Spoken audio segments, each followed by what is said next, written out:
Assalamualaikum warahmatullahi wabarakatuh. Selamat datang kembali di channel Suluk Kopi. Pemirsa, seperti yang sudah kita ketahui bahwasanya bangsa Mongol adalah salah satu bangsa terbesar dalam sejarah peradaban dunia. Selain terbesar, bangsa Mongol juga menjadi bangsa yang kuat dan sadis. Terbukti dengan mereka berusaha meluaskan wilayah mereka dan menyerang dan menghancurkan suatu kerajaan dengan membabi buta.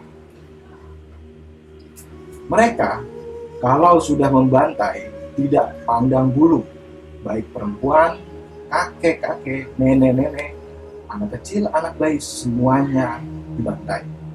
Maka tidak heran jika mereka berhasil menguasai 22% wilayah bumi yang membentang dari Eropa sampai Cina.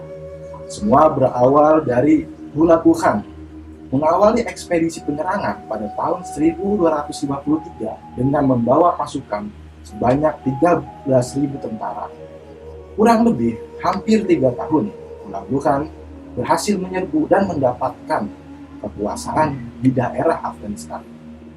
Dari kemenangan inilah bangsa Mongol mulai berambisi untuk menaklukkan negara-negara lain untuk meluaskan wilayahnya. Kerajaan Islam Abbasiyah yang terbesar pada masanya pun diserang oleh Hulagu Khan. Pada tahun 1257, dia mengerahkan sebanyak 1.500 tentara untuk menghancurkan Baghdad yang menjadi salah satu pusat ekonomi dan pusat ilmu pengetahuan terbesar di dunia saat itu. Hulagu Khan menyerang Baghdad karena memiliki keyakinan bila berhasil menaklukkan Baghdad, maka ia akan memperoleh banyak sekali keuntungan yang besar karena Baghdad adalah kota metropolitan.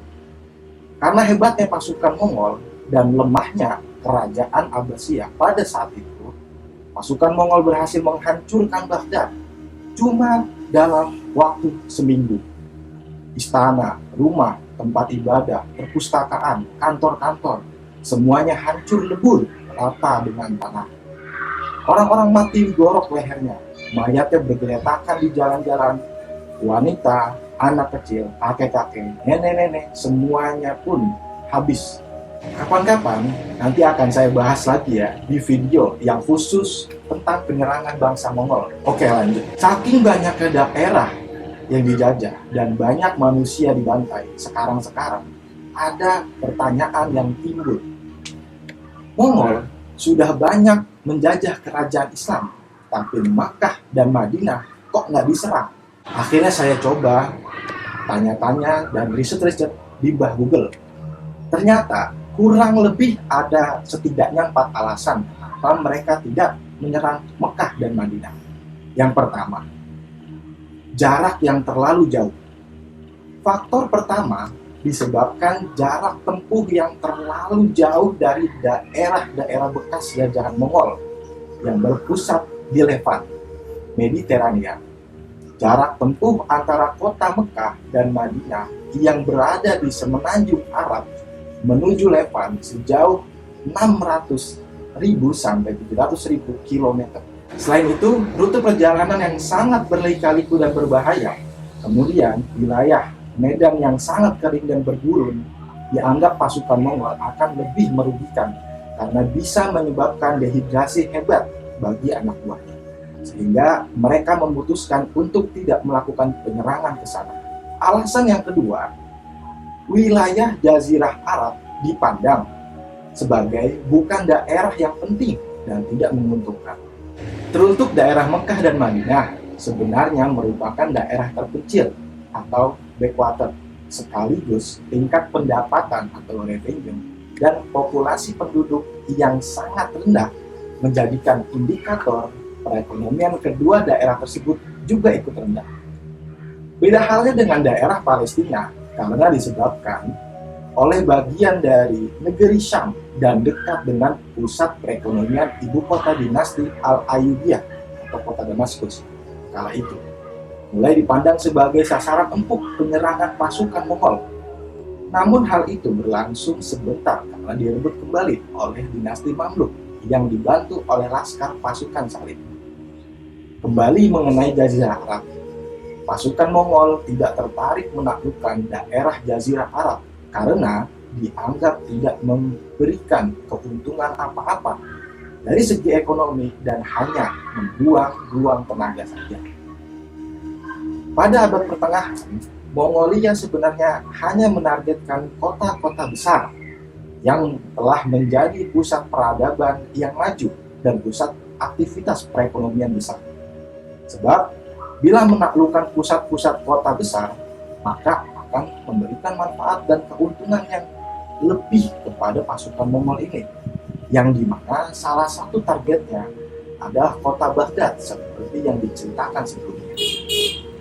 Potensial kota Baghdad tentu sangat-sangat jauh berbeda dengan kota Mekah dan kota Madinah dan Palestina, yang artinya tidak ada keuntungannya jika menjajah suatu wilayah yang tidak dapat memberikan keuntungan yang banyak bagi bangsa Mongol. Dan alasan yang ketiga adalah pasukan Mongol kalah dalam pertempuran Ain Jalut.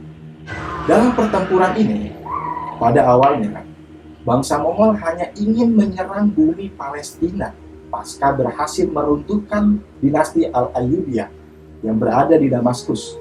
Namun, di sisi lain pasukan Mongol tidak tertarik memasukkan Palestina ke daerah jajahannya. Setelah berhasil dikuasai, tersiar sebuah kabar. Khan Agung mereka meninggal dunia dan terjadi pergantian kaisar selanjutnya. Lantas saja, Hulagu Khan meninggalkan mereka, namun dia sempat menitipkan pesan kepada para pasukannya agar tetap terus invasi ke daerah Mesir. Sultan Mamluk Qutuz tidaklah seperti Khalifah Al-Mu'tasim dinasti Abbasiyah. Dia sudah lebih lama mengamati serangkaian invasi bangsa Mongol terhadap kota Baghdad, ibu kota Bani Abbasiyah saat itu, dan Damaskus, ibu kota Al-Ayyubiyah saat itu di daerah bekas Persia atau Iran. Tanpa ada rasa gentar sedikit pun, kala Sultan Qutuz mendapat surat seruan untuk menyerah dari Hulagu Khan, dia segera memancung putusannya tersebut dan bersedia menyatakan perang.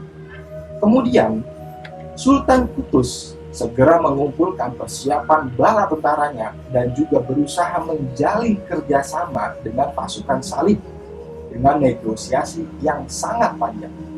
Hingga akhirnya, mereka mampu bersedia mengakomodasi kebutuhan perang pasukan Islam untuk menahan serangan bangsa Mongol itu. Pada tahun 1260, pasukan Mamluk dan Mongol bertemu di Ain Jalut dan langsung melakukan pertempuran di sana. Alhasil, pasukan Mamluk berhasil mengalahkan pasukan Mongol yang sebelumnya pernah membabat habis berbagai macam kerajaan. Menurut sejarawan, serangan Mongol dapat dipatahkan karena menggunakan taktik pura-pura kabur, sebagaimana yang pernah diterapkan dalam perang Uhud, jika kalian tahu ceritanya. Mendengar kekalahan itu, Panglima Hulagu Khan sangatlah marah dan berencana mengirimkan pasukan kesekian kalinya menuju Palestina, sekaligus berambisi menguasai dinasti Mamluk di Mesir.